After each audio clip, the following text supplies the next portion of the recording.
हाँ ये क्या है, राम सेतु वाला कॉन्सेप्ट पूरा ही बदल दिया। रावण और राम जी की लड़ाई क्या ही बना दी। माता सबरी का तो अलग ही मजाक बना कर रखा हुआ है। सारी की सारी रामायण की तो स्टोरी बदल कर रख दी, चाहे वो इंद्रजीत हो या फिर हनुमान जी, चाहे वो कैरेक्टर्स की ड्रेस हो या फिर संजीवनी बूटी, सब बदल कर रख दिया। जिसमें पहला चेंज वरदान में है। जब रावण ने तपस्या की थी तो ब्रह्मा जी ने उसे वरदान दिया था कि ना कोई देवता, ना कोई गंधर्व, ना कोई भूत पिशाच और कोई असुर और कोई राक्षस, किसी के हाथों रावण मारा नहीं जाएगा। लेकिन आदि पुरुष के ब्रह्मा जी ने तो अलग ही वरदान दे दिया। उन्होंने रावण से खुश होकर कहा, ना दिन में, ना रात में, ना जल में, ना वायु में, ना धरती पे, ना आसमान में, ना किसी देव, ना किसी दानव, किसी के हाथों तुम्हारी मृत्यु नहीं होगी। मैं आदि पुरुष की टीम को बस एक ही बात कहूंगा कि भाई 600 करोड़ रुपए फूकने से पहले ये तो पता कर लेते कि ये वरदान त्रेता युग के रावण को नहीं बल्कि सतयुग के हिरण्याकश्यप को मिला था, जिसका वध विष्णु जी ने स्वयं नरसिंह अवतार लेकर किया था। और अगला क्या हुआ था, जब शूर्पणखा सीता माता को परेशान करती है तो लक्ष्मण जी ने कहा इसकी नाक काट देते हैं। जिसके बाद शूर्पणखा पहले अपने राज्य के राजा खरदूषण के पास जाती है। जब वो राजा हार जाता है उसके बाद शूर्पणखा अपने भाई रावण के पास जाती है, लेकिन वो सबके सामने भरी सभा में जाती है और वहाँ पे सभी लोग अपने अपने विचार रखते हैं। लेकिन इन्होंने क्या किया है कि वो अकेले में रावण को सारी बात बताती है। और वैसे भी ये आदि पुरुष वाले अगर भरी सभा दिखाते तो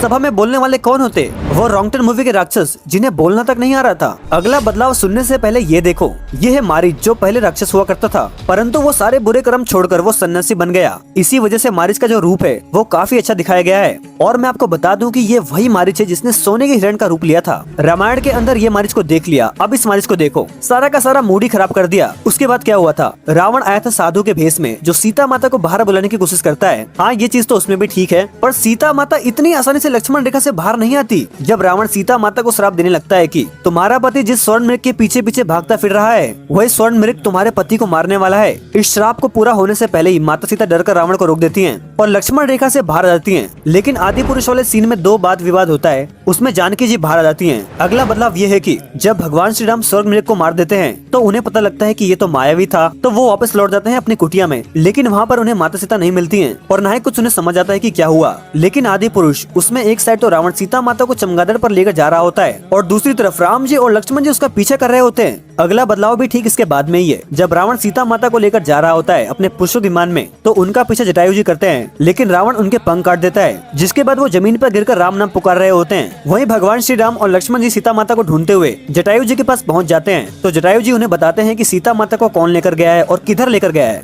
और उसी के जैसा इसमें दिखाया गया है कि श्री राम जी और लक्ष्मण जी पहले रावण का पीछा कर रहे होते हैं तो जटायु उन्हें पहले ही मरा हुआ मिलता है। मतलब उन्हें अपने आप ही पता था कि कौन कहाँ है और कहाँ गया है। अगले बदलाव पर तो हद ही कर दिया है। हुआ क्या था कि जब राम जी और लक्ष्मण जी सीता माता को ढूंढ रहे होते हैं, हर जगह तो एक जगह माता सबरी मार्ग को फूलों से सजा रही होती हैं अपने प्रभु श्री राम के लिए कि वो आएंगे। ये काम तो वो रोज किया करती थी और किसी साधु तक को भी वो उस फूलों की राह पर नहीं जाने दिया करती थी। जिसके बाद फाइनली श्री राम जी और लक्ष्मण जी सबरी जी से मिलते हैं तो ये इतना मनोरम दृश्य होता है कि वो सीन सभी के रोंगटे खड़े कर देता है और सभी को भावुक कर देता है। पर इन कोठी बंगले वालों ने बिना रिसर्च करे इस सीन की रेड मार कर रख दी। इन्होंने दिखाया कि माता सबरी खुद चलकर राम जी और लक्ष्मण जी के पास आ रही हैं और लक्ष्मण जी उन पर तीर दिखाकर कहते हैं कि अपना परिचय दो या फिर मरने के लिए तैयार हो जाओ। और हाँ, इससे पहले बुढ़िया कहा वो अलग। उसके बाद वो झूठे बेर राम जी लक्ष्मण जी से कहते हैं बेर खाने के लिए, जो कि रेफरेंस था लक्ष्मण जी राम जी की कितनी इज्जत करते हैं, दोनों में कितना प्यार है। लेकिन यहाँ पर तो ऐसा कुछ हुआ ही नहीं। अगला बदलाव भी बहुत वाहियात किया है आदि पुरुष के मेकर्स ने। जब राम जी और लक्ष्मण जी ऋषिमुख पर्वत पर सीता जी को ढूंढते हुए जा रहे होते हैं तो वहाँ पर हनुमान जी आते हैं साधु का भेष बनाकर। तो उनमें आपस में वाद विवाद होता है जो कि सारे की सारी ऋषिमुख पर्वत के ऊपर होती हैं। पर आदि पुरुष में पता है लक्ष्मण जी कैसे सवाल कर रहे थे,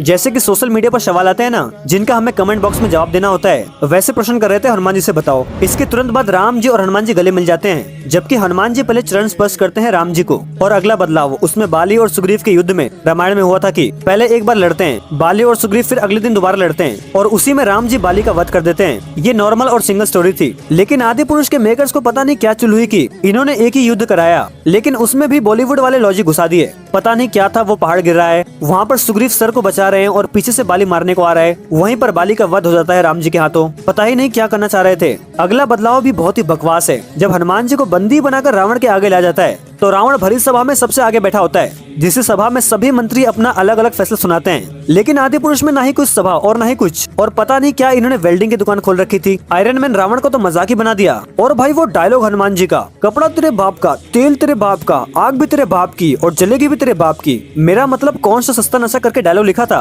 अगले बदलाव में मैं तो ये कहना चाहूंगा कि इसमें तो कोई भी चेंज नहीं होना चाहिए था। भाई श्री राम सेतु तो एक ऐसा सेंसिटिव टॉपिक है कि जैसा है वैसा ही दिखाओ। जैसे कि जब भगवान श्री राम ब्रह्मास्त्र चलाने वाले होते समुद्र पर, तो समुद्र देव प्रकट होकर माफी मांगते हैं कि वो अपनी पूजा में लीन थे। फिर उनसे श्री राम जी पूछते हैं कि इस समुद्र को पार कैसे करें, तो वो बताते हैं कि नल और नील नाम के दो भाई हैं जिन्हें श्राप मिला हुआ है कि वो जिस किसी भी चीज को स्पर्श करके समुद्र में डालेंगे वो पानी में डूबेगी नहीं बल्कि पानी में तैरने लगेगी। इसके अलावा श्री राम जी कहते हैं कि उनका ये ब्रह्मास्त्र जो एक बार धनुष पर चढ़ जाए तो उसे वापस नहीं रख सकते, तो समुद्र देव उन्हें तीर उत्तर दिशा में चलाने के लिए कहते हैं। फिर श्री राम जी की सेना पत्थरों को लाती है। हनुमान जी श्री राम जी हर पत्थर पर श्री राम लिख देते हैं, तो वो पत्थर नल और नील द्वारा समुद्र में फेंके जाते हैं, जिससे राम सेतु बनता है। लेकिन आदि पुरुष उसमें क्या हुआ कि राम जी ने ब्रह्मास्त्र चढ़ाया, समुद्र देव आए, उन्होंने कहा कि आप अपनी सेना से कहिए आपका नाम लेकर मुझ पर पत्थर फेंके, मैं डूबने नहीं दूंगा, बस खत्म। और वो ब्रह्मास्त्र जो चढ़ाया था वो भी वापस रख लिया। भाई यार 600 करोड़ रुपए का गांजा फूका था क्या आदि पुरुष की मूवी वालों ने? राम सेतु कितनी प्यारी स्टोरी को बदल के रख दिया। क्या इम्पैक्ट पड़ेगा अपनी आने वाली जनरेशन पे, कभी सोचा है? अगला बदलाव, जब विभीषण पहली बार राम जी से मिलने आते हैं तो वो अपने साथ कुछ मंत्री गणों को भी लाते हैं और बड़ी इज्जत के साथ आते हैं। लेकिन मूवी में विभीषण ऐसा लग रहा था कि जैसे कि कुछ चोरी करके भागा हो, और देखो साथ में अपनी बीवी को भी लेके आ गया, जबकि त्रेता युग में लेडीज का ऐसा आना वर्जित था।